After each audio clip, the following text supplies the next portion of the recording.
Hello everyone, welcome back to Top Tech Tips.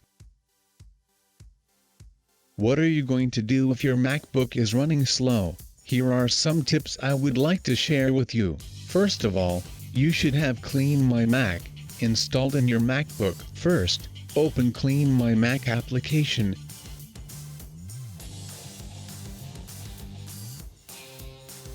Then select Smart Scan.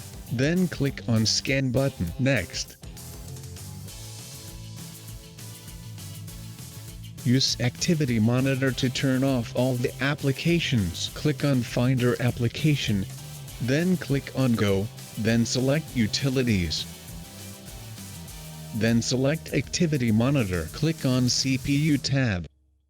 Check which application used the most of CPU. Then double-click on that application. Select Quit or Force Quit.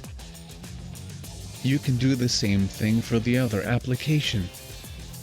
Finally, quit unused applications. When you click on the X button on the window of the application, that window is closed but the application still run at the back. So right-click on the icon of application, then select Quit. Those are the tips you should try when your Mac is running slow. I hope you can fix your problem. See you next time.